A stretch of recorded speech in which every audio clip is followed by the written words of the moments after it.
ఓం నమో ఐం హ్రీం శ్రీం క్లీం గ్లౌం సౌహ అదృష్ట మహాలక్ష్మి మామ సర్వ ఐశ్వర్యం ఆనంద ఆహ్లాదం అతిశీఘ్రం అత్యధిక మహాద్భుత మహోత్సాహ ధన భూ స్వర్ణ లాభం తక్షణం దేహి ప్రేచ్ఛ స్వాహ. మంత్రశాస్త్రం గురించి మొట్టమొదటిగా అన్ని పవర్ఫుల్ మంత్రాలు ఒక విధి విధానాలుగా వైదిక పద్ధతిలో చేసే విధానం చెప్తామని ఎన్నో రోజుల క్రితం నిర్ణయించుకున్నాం. ఈ రోజున లక్ష్మీ నరసింహ స్వామి దేవస్థానం యాదాద్రి నుండి పెద్దలు గౌరవించి పిలిచి వేళ సన్మానం చేసి వారు స్వామి ఎదురుగుండా పూజా యజ్ఞము అన్ని చేపించారు. ఇదే సందర్భంగా భావించి లక్ష్మీ నరసింహ స్వామి గురించి అలాగే నరసింహ మంత్రాల గురించి వివరణ ఇవ్వడానికి నిర్ణయించుకున్నాను. కలియుగంలో అప్పటికప్పటికే మీరు తలచినంత మాత్రాన్నే ఫలించే మంత్రాలు రెండే రెండు. ఒకటి లక్ష్మీ గణపతి, రెండవది చండి. అలా కాకుండా అన్ని రకాలైన దోషాలు నివారణ చేయటానికి, సంపదలు ఇవ్వటానికి, శత్రునాశనానికి, అనారోగ్యాలు పోవటానికి, మనిషికి ఒక రకమైన శక్తి సామర్థ్యాలు కల్పించడానికి లక్ష్మీ నరసింహస్వామి మంత్రాలు అద్భుతంగా పనిచేస్తాయి. లక్ష్మీ నరసింహస్వామిని నరసింహ మంత్ర విధానంలో 3 విధాలుగా చెప్తారు. ఫస్ట్ అనుష్ఠు నృసింహ స్వామి మంత్రము, రెండవది చండ నృసింహ మంత్రము, మూడోది లక్ష్మీ నరసింహ మంత్రము. ఇప్పుడు జనరల్ గా అందరూ ఎక్కువగా న్యాస విధులతో పాటు చేయాల్సిన మంత్రము, న్యాస విధులు చేయలేనప్పుడు ప్రతి మంత్రానికి ఎప్పుడైనా సరే 108 సార్లు, మగవారైతే 108 సార్లు ఓం నమ శివాయ చదువుకోవాలి. ఎందుకంటే మంత్రశాస్త్రం మొత్తానికి అధిదేవుడు శివుడు, ప్లస్ అదృష్ట రత్నాలకి అధిదేవుడు శివుడు. అప్పటికప్పుడు చెడుని తొలగించి మంచి మనకిచ్చేది కూడా అదృష్ట రత్నం లాగా చేసేది శివుడు. తర్వాత ఆ మంత్రమును ఋషులు ఆశీర్వదించినట్లు చేయటానికి కోసము విశ్వామిత్రులు వారు చేసిన గాయత్రి మంత్రము. చాలా జాగ్రత్తగా వినండి. గాయత్రి మంత్రం కూడా వివరంగా చెప్తాను.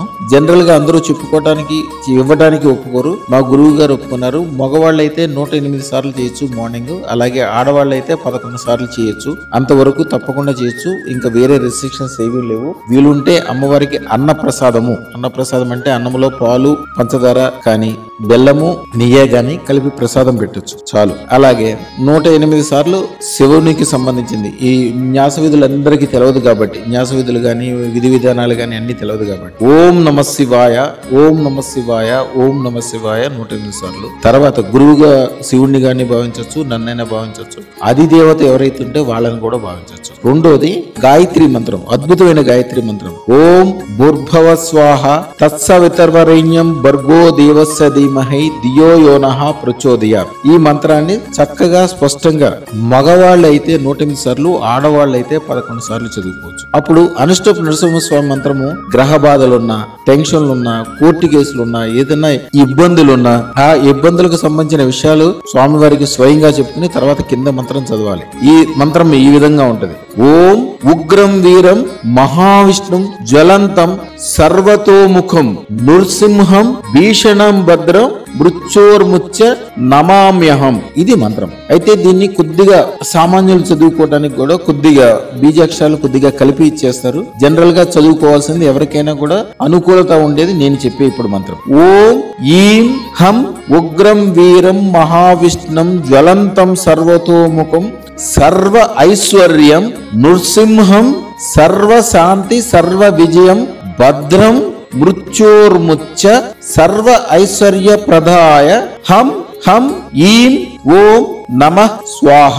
ఈ మంత్రము ప్రతి గృహంలో కూడా చదువుకోవచ్చు. దీంట్లో ఉగ్రం ఒకటే కాకుండా ఆనందాలు సంపదలు ఇచ్చేది కలిపి ఉన్నది కాబట్టి ఆ బీజాక్షరాలతో చదువుకోవటం వలన చాలా మంచి ఉపయోగాలు కలుగుతాయి. ఈ మంత్ర సిద్ధి క్రమం ఏంటంటే అది తర్వాత చెప్తాను. తర్వాత లక్ష్మీ నరసింహస్వామి మంత్రం చెప్తాను. లక్ష్మీ నరసింహస్వామి మంత్రము జనరల్ గా ఇంట్లో ఎవరైనా చదువుకోవచ్చు. పైన చెప్పిన అనుష్ఠ మాత్రం ఇంట్లో చదువుకోవడానికి 1-2 సార్లు ఆలోచించాలి. ఆల్రెడీ కొద్దిగా కోపదారులు గాని, అలాగే కృత్తిగా నక్షత్రంలో పుట్టిన వాళ్ళు గాని, వృశ్చిక రాశి గాని, మేష రాశి గాని వీళ్ళకి తొందరగా కోపం వస్తుంటది. వాళ్ళు మాత్రం కొద్దిగా 1-2 సార్లు ఆలోచన చేసుకోవాలి. ఈ రెండోది ఏదైతే లక్ష్మీ నృసింహ మంత్రం ఉందో బ్రహ్మాండంగా ఎవరైనా ఎప్పుడైనా ఎట్లయినా చేసుకోవచ్చు. కంపల్సరీ అన్న ప్రసాదం పెట్టాలి. గూడ అన్నం అంటారు, అన్నంలో బెల్లం కలిపి కంపల్సరీ ప్రసాదం పెట్టాలి. ఇది ఈ మంత్రము. ఓం శ్రీం హ్రీం జయ లక్ష్మీ ప్రియాయ నిత్య ప్రముదిత చేతసే లక్ష్మీ శ్రతార్థ దేహయ శ్రీం హ్రీం శ్రీం. ఈ మంత్రాన్ని ఇంట్లో ఆడవాళ్ళు కూడా అందరూ కూడా చేసుకోవడానికి అనుకూలంగా ఓం శ్రీం హ్రీం జయ జయ జయ లక్ష్మీ ప్రియాయ మమ సర్వ ఐశ్వర్యప్రదాయ నిత్య ప్రముదిత చేతసే లక్ష్మీ శ్రతార్థదేహయ మమ సర్వ ఐశ్వర్యం తక్షణం దేహి ప్రయచ్చ స్వాహ శ్రీం హ్రీం శ్రీం నమః. ఇది అందరికీ సాధకులు తమ యొక్క కోరికను దీంట్లో కూడా కలిపి చెప్పేదన్నమాట. అలాగే ఇప్పుడు చాలా పెద్ద ప్రమాదం వస్తుంది. ఏదైనా ఒక కోర్టు కేసు కావచ్చు, ఒక శత్రువు కావచ్చు, ఎవరైనా కత్తి తీసుకుని మీదకి వచ్చి మెడ మీద కత్తి పెట్టినప్పుడు, తుపాకీ వచ్చినప్పుడు, బాంబు వెళ్తున్నప్పుడు కూడా ఈ మంత్రం చదవటం వలన మీకు ఆ క్షణం వరకు వచ్చిన చెడు మొత్తము ఒక పూలదండలాగా మీ మీద పడిపోయి మీకు ఒక కుషన్ అన్నమాట. పైనుంచి ఆకాశం నుంచి కింద పడినప్పటికీ కింద పెద్ద ఒక మంచి వాటర్ బెడ్ మీద పడితే ఎంత కుషన్ వస్తుందో అట్లా కుషన్ వస్తుంది, కానీ మీకు తర్వాత ఇబ్బంది ఉండదు. ఎందుకంటే నృసింహస్వామి అవతల శత్రువులను కానీ ఇబ్బందులు కానీ టెన్షన్లు కానీ ఆయన అప్పటికప్పుడే దాన్ని అన్ని రకాలుగా నాశనం చేసి మీకు అన్ని రకాలుగా పూల పాన్పులాగా చేస్తారు.